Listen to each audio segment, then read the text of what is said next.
Hello. सो आज हम इस वीडियो में देखेंगे कि आर्ग्स और क्वार्क्स पाइथन में क्या होते हैं। सो आपने देखा होगा कि सिंगल स्टैटिस्टिक या सिंगल स्टार के साथ ऐसा कुछ लिखा होता है फंक्शंस के अंदर आर्ग्स, एंड डबल स्टैटिस्टिक्स के साथ या डबल स्टार के साथ लिखा होता है kwargs. So args basically stands for arguments and kwargs stands for keyword arguments.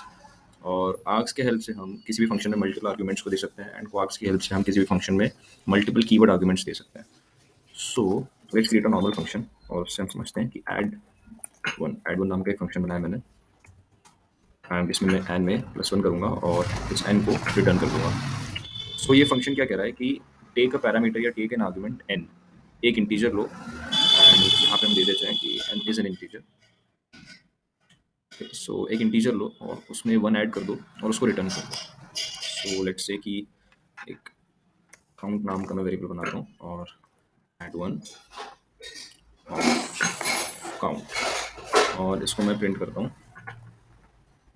I'm having 2 here क्योंकि काउंट 1 था और उसमें 1 ऐड हो गया ऐड 1 से। सो यहाँ पे एक चीज़ डिफाइंड थी कि मुझे एक ही आर्गुमेंट मिलने वाली है या एक ही इंटीजर आर्गुमेंट मिलने वाली है। ओके, सो लेट्स से एक ऐसा सिनेरियो है जिसमें मुझे नहीं पता कि मुझे कितनी आर्गुमेंट मिलने वाली है, मुझे एक से ज़्यादा आर्गुमेंट्स भी मिल सकती है। तो उस केस में मैं फंक्शन के अंदर क्या पास करूँगा? सो द सिंगल स्टैटिस्टिक या सिंगल स्टार आर्ग्स, ये मैं पास करने वाला हूँ। तो आर्ग्स के अलावा हम कुछ भी वेरिएबल का नाम डाल सकते हैं, बस जो एक इंपॉर्टेंट चीज़ है कि सिंगल स्टार होना चाहिए उसके अंदर। सो मैं वापस से फंक्शन बनाता हूँ ऐड, एंड यहाँ पे सिंगल स्टैटिस्टिक्स और आर्ग्स यूज़ करता हूँ मैं। सो by default everyone use args क्योंकि आर्ग्स स्टैंड्स फॉर आर्गुमेंट और it is use for notation purpose. So let's say मैं क्या करूँगा, आई इन आर्ग्स, मैं इसको इटरेट करूँगा और प्रिंट करूँगा। अब let's say I use this function add और मैं बहुत सारे इंटीजर्स को इसके अंदर arguments as an argument pass करता हूँ। Now if I run this, you will see कि इसने क्या किया, इन सबको एक टपल में स्टोर कर लिया और उन सभी को यहाँ पे प्रिंट किया। सॉरी, यहाँ पे मुझे आई देना चाहिए था। So here I have 1 2 5 6 7 8 9। So single star args ने क्या किया कि इन सबको लिया और एक टपल में, सो आर्ग्यूमेंट्स का जो डेटा टाइप होता है वो टपल होता है कि जितनी भी आप उसमें आर्ग्यूमेंट्स पास करते हो वो उसको एक टपल में स्टोर कर लेता है, और उसके बाद हम उस पर ऑपरेशंस कर सकते हैं, जैसे कि यहाँ पे सिंपल मैंने ट्रेड किया उसको, और इस फॉर्म में आपको मिल जाता है। तो अगर मैं इटरेट ना करूँ, अगर मैं सिर्फ प्रिंट आर्ग्यूमेंट्स करूँगा, सो आई कैन सी कि ये मुझे एक टपल रिटर्न करेगा। ये रही वो टपल, मुझे सारी वैल्यूज़ को पैक करके एक टपल में और वो रिटर्न कर देगा, क्योंकि मैंने यहाँ पे उसे प्रिंट करने को कहा है, इसलिए यहाँ पे हमें वैल्यूज़ प्रिंट के फॉर्म में मिल गई। सो इसलिए हम आर्ग्यूमेंट्स का यूज़ करते हैं, हम एक से ज़्यादा आर्ग्यूमेंट्स इसमें पास कर सकते हैं, इस मेथड की हेल्प से पास कर सकते हैं।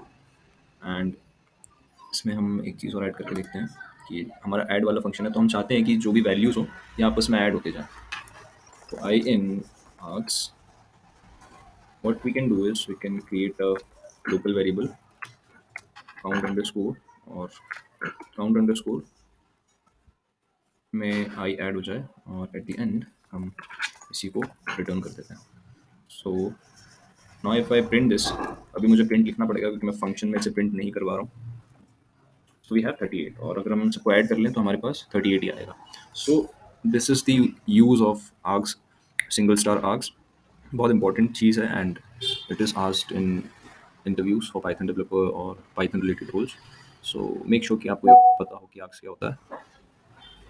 Okay, so let's jump on to kwargs. So args के जैसे ही क्वार्क्स होता है, बट डिफरेंस ये है कि हम क्वार्क्स में कीवर्ड आर्ग्यूमेंट्स को भी दे सकते हैं। सो आपने कुछ फंक्शंस देखे होंगे जिनमें कि आप पैरेंथेसिस के अंदर आप जो है let's say font is equal to Arial, ऐसे इनपुट दे सकते हो। सो ये सब पॉसिबल होता है कीवर्ड आर्ग्यूमेंट्स की हेल्प से। So let's create a calculator, और इसमें मैं क्या देने वाला हूँ, देता हूँ इसमें बॉक्स कि ये मल्टीपल कीवर्ड आर्ग्यूमेंट्स ले सकता है। Okay, so what I will do is quarks dot get add, and let's say we'll print this. So मुझे पता है कि मैं add नाम की आर्ग्यूमेंट देने वाला हूँ, तो इसलिए मैंने यहाँ पे प्रिंट करवा लिया उसे।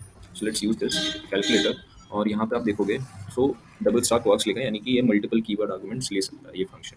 So let's give add here and 3, और अब मैं अगर इसे रन करूँ तो मुझे मिलेगा 3, क्योंकि क्वार्क्स क्या करता है, या क्वार्क्स कहूँ, क्वार्क्स क्या करता है, डेटा को एक की वैल्यू पेयर में स्टोर करता है।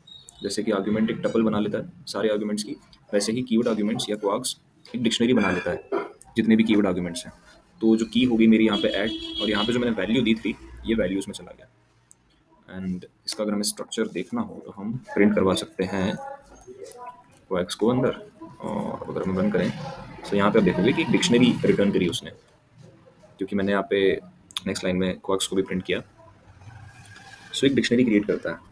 So this is the main use of arguments and keyword arguments, क्योंकि बहुत बहुत बार ऐसा टाइम आता है व्हेन यू डू कोड और when you try to solve real world problems through your code, आपको नहीं पता सिचुएशन में कि आपके फंक्शंस को कितनी नंबर ऑफ आर्ग्यूमेंट्स जानी है। So at that cases you can use args and quarks.